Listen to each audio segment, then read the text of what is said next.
De novo, eu acho que tem uma simplificação do debate, assim. Eu acho que eu não diria que não tem nada a ver, né? Não dá pra dizer que não tem nada a ver com o agro. Óbvio que tem, né? Sim. Alguma relação, né? Você vê o crescimento de um Brasil agrário moderno a partir dos anos 70, com a criação da Embrapa, né? Com a criação da soja no interior do Brasil, que não dá para ignorar, não dá para dizer que eu não diria que o agro não tem nada a ver, mas eu diria que é um dos fatores, né, da música sertaneja, embora talvez durante muito tempo não foi nem o hegemônico. Veja, durante muito tempo a música sertaneja foi secundária na cultura brasileira, né? Isso e o agro, e o Brasil sempre foi um país agrário também, né, extremamente forte, e isso não gerou necessariamente um sucesso de determinado tipo de música X ou Y, né? Então o que acontece? Eu acho que não dá para negar, mas eu acho que negar que tem uma relação com o mercado agro, mas eu acho que isso, de novo, é um dos fatores, não é o mais importante. Eu diria que a música sertaneja, Dudu... É porque esse pessoal que rotula fala assim, se não fosse os grandes fazendeiros, os grandes agricultores, os grandes sei lá o que é, o sertanejo acabava. Porque aí acabou Porque tem a tal empresária da Anitta que falou que não sei o que comprava rádio, que não sei o que. E aí o pessoal botou isso na cabeça que se os fazendeiros perder as fazendas e tudo mais, e o agro perder um pouco, né, da sua economia. Isso é uma prática generalizada de compra de rádio, sempre foi, né? Desde o surgimento da indústria cultural, né, dos anos 50, 60 em diante, isso é uma prática disseminada. Segmentar isso na música sertaneja é isso. Pode até ter um quê de validade, mas apaga todos os outros gêneros que também fizeram e fazem isso em diversas proporções, né? Mas o que eu queria dizer é o seguinte, Dudu, que eu acho que é importante. Acho que a música quer se associar diretamente a música sertaneja ao agro. De novo, não é que ela esteja fora disso, né? Acho que tem uma parcela disso também do agro na música sertaneja. Mas eu diria que a música sertaneja não é uma música rural, tal como a gente pensava. A música sertaneja é a música das cidades pequenas e médias, que cresceram a partir dos anos 90, sobretudo no Brasil. O que houve no Brasil, a partir dos anos 90, sobretudo, foi um decrescimento das grandes cidades, que cresceram muito durante o século XX. São Paulo, né, passou de 200 mil habitantes para 20 milhões de habitantes, sei lá quanto tem São Paulo, né? A grande São Paulo é isso aí, mais ou menos. Veja, 200 mil para 20 milhões, né? Durante o século XX. Mas veja, São Paulo não cresce mais como crescia antes. Rio não cresce mais, pelo contrário, né? Até decresce. O que há no Brasil durante os anos 90 em diante é o crescimento das cidades pequenas e médias. Eu diria que a música sertaneja se torna uma grande música dessas cidades. Veja, é uma música urbana. A música sertaneja se tornou uma música urbana, porque o Brasil se tornou urbano. O Brasil é 80% urbano hoje em dia. Exatamente. Né? Já foi 80% rural no início do século XX.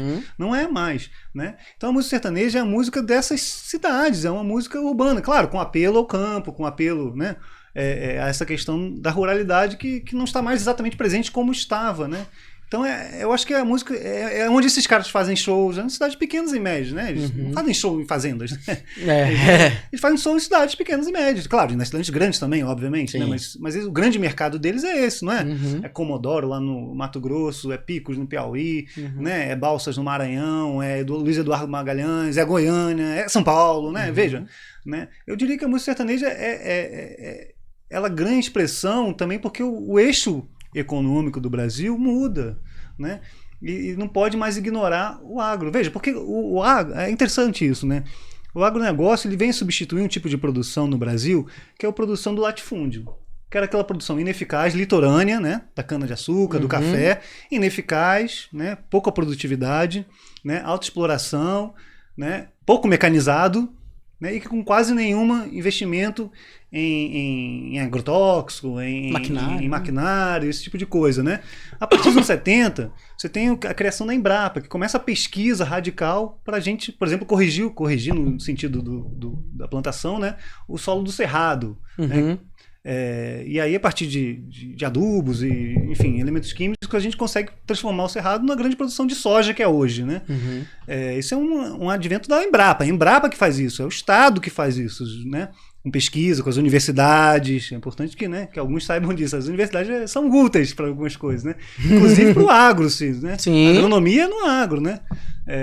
Então, aí você tem um deslocamento do eixo agrário brasileiro, que antes era litorâneo, basicamente, né? O cerrado não era grande, não dava grandes coisas antes dos anos 70 no Brasil, né? Era só cultura de subsistência, basicamente, né? Não conseguia se tornar esse celeiro que é hoje, né? E aí você tem uma mudança do Brasil para esses interiores, as cidades que mais crescem. E, de novo, mas aí por que não é o campo que produz a música sertaneja? Porque o campo hoje do agronegócio é relativamente esvaziado. Não era o campo que havia na época do Império, na colônia, no período do café, que você precisava de mão de obra intensa, né, muita gente. Não é que não tem gente no interior, no campo tem, mas sim, proporcionalmente, nossa, né, não é tudo mecanizado, colheitadeiras, enfim, a gente vê isso, né, facilmente. Tem uma galera na lavoura. Tem uma galera, né, exatamente, né. E essas pessoas às vezes moram na cidade e vão para o campo trabalhar com máquinas, né? E plantam e voltam. Mas eu diria isso, assim, né? A música sertaneja é uma música das pequenas e médias cidades, assim, né? Ela cresce quando essas cidades crescem em importância a partir dos anos 90, né? Ela já está. Veja, a música sertaneja não foi criada por causa disso, né? Exato. Não foi? Ela já existia antes. Veja, a música sertaneja existe antes do agronegócio. A gente só pode falar de agronegócio a partir dos anos 70. Né? Antes não pode falar de agronegócio, pode falar de latifúndio, que é outro tipo de produção, né? Com outro tipo de braço, com outro tipo de. Com nenhuma máquinas, né? Com nenhuma, enfim, com baixa produtividade e tudo mais. Mas já existia música sertaneja. Desde 29, você tem Cornélio Pitt fazendo, né? Já existia a incorporação de gêneros estrangeiros, né? Já via tudo isso, já havia show em circo, das duplas e tudo mais, né? Então isso tudo vai se catalisando. Claro, e por isso que eu digo que quando o agro começa a se consolidar, eu diria que tem uma importância para a música sertaneja, né? Com patrocínios de shows, patrocínios, né, eventuais aqui e acolá, né, patrocínios enfim, né, de barretos, por exemplo, né, com, enfim, né, exposições de gado, né, exposições de máquinas, né, isso tudo não dá para dizer, por isso que eu não diria que não tem a ver com a música sertaneja. Mas veja, a música sertaneja não surgiu por causa disso. Exato. Quando eu comecei a pesquisar o livro, uma das acusações que se fazia a música sertaneja era, que eu lembrava muito bem, a música sertaneja é a trilha sonora da era Collor. Pro carioca parecia que o Collor tinha inventado a música sertaneja assim, do bolso. Porque o Collor era fã da música sertaneja, né? Eu acho interessante isso. Mesmo sendo alagoano, né? Sendo alagoano, né? Interessante. É interessante isso. Mas o Collor deu uma coisa pra música sertaneja, que as esquerdas brasileiras, né? E eu falo aqui como alguém simpático às esquerdas, embora não essa esquerda que está aí, mas as esquerdas, né? As esquerdas têm dificuldade de lidar com a música, com o sertão, né? Por causa de todos esses preconceitos, né? As esquerdas litorâneas, sobretudo, né? Tem muita dificuldade de lidar com esse sertão. Tipo a esquerda do Leblon. A esquerda do Leblon, com certeza, tem muita dificuldade de lidar com isso, né? Não entendem isso e partem pura e simples para rejeição, como se isso fosse, né? O Brasil do agro não vai acabar, a gente tem que lidar com ele, né? Como é que a gente pode, né, lidar com ele, entendê-lo, compreendê-lo e trabalhar com ele, né? Eu acho que em resumo tudo isso que você falou, que é muito interessante, é isso. O pessoal tem que pensar assim, quando o sertanejo, que a gente se dividir na época, que chama de caipira, quando falava basicamente da vida do campo, quase tudo, né? O assunto era esse, a vida no campo, como viver, a coisa pacata, ou a forma de sobrevivência. Nem quando falava do campo, não tinha um incentivo, sei lá, porque você gosta de falar, não tinha o agro, né? Mas mesmo dá pra falar do agro nos anos 70, tinha gente que falava ainda das questões do campo, ainda tinha. Não tinha esse incentivo, nem quando falava do assunto. E mesmo depois do agro já se estabelecer, ainda o sertanejo patinou pra caramba. Aí bem quando o sertanejo consegue entender como que o jogo funciona e vai e se destaca, agora é culpa do agro. Tira o agro pra você ver se o sertanejo não cai. Não entendo, cara. Igual você falou, dá pra relacionar assim, exposição de máquinas, patrocínio de uma festa de peão, alguma coisa. Ok, mas isso simplifica o sucesso do sertanejo? A festa de peão de Barretos é só um reflexo, acontece uma vez no ano, é um reflexo que acontece no resto do ano. É aquela coisa de querer ver direta, né? Uma coisa gera outra coisa, como se fosse, tem todo um contexto complexo, vários motivos pra explicar isso, um só.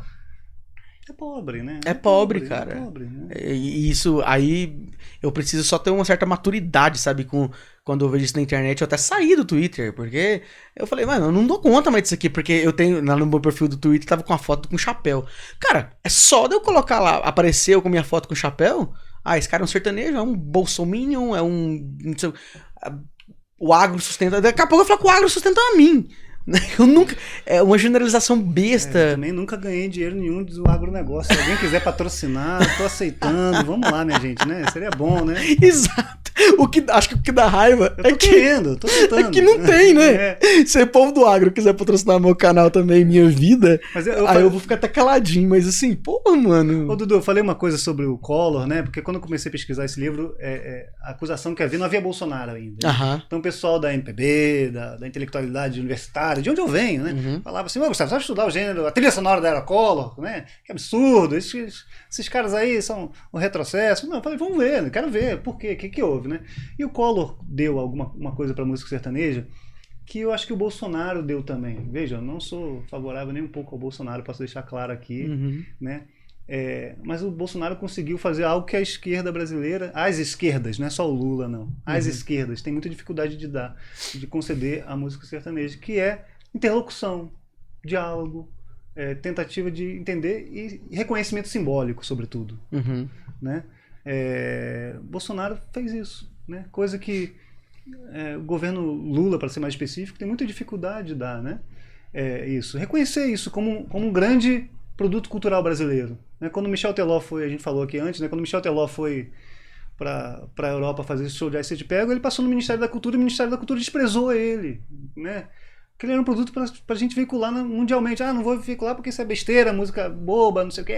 Enfim, sempre tem uma desculpa, né? Quando Milionários é Rico foram para a China, foram convidados pelo governo chinês para ir para a China lá na década de 80, né? Eles bateram na porta do Celso Furtado, que era ministro da Cultura, e o Celso Furtado desprezou eles também, não sabia do que se tratava, né? Não quis saber. Então há um frequente desprezo das esquerdas por esses caras, e muitas vezes a gente vê pelo lado da direita um reconhecimento disso, desses caras, da importância desses caras, um reconhecimento meio pífio, meio ruim, meio soberbo às vezes, meio tosco, mas vê isso, né? Isso às vezes é muito importante, eu diria, para determinados gêneros estéticos que sempre foram desprezados, como é o caso da música sertaneja. Aí quando o cara tem um reconhecimento mínimo, né?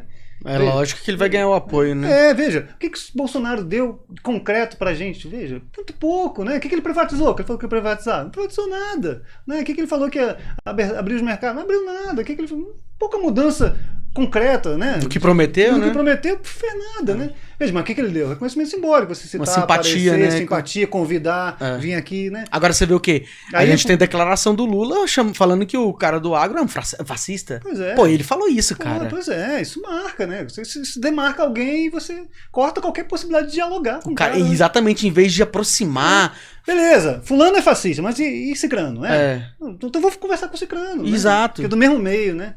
Poxa, tem isso, né? Então eu acho que isso é importante, né? Por que a Margareth Menezes não foi a Barretos ano passado? Porque é ministra da Cultura. Gente, ministro da Cultura tem que estar na maior festa do Brasil. Tem que estar no Sambódromo e tem que estar em Barretos.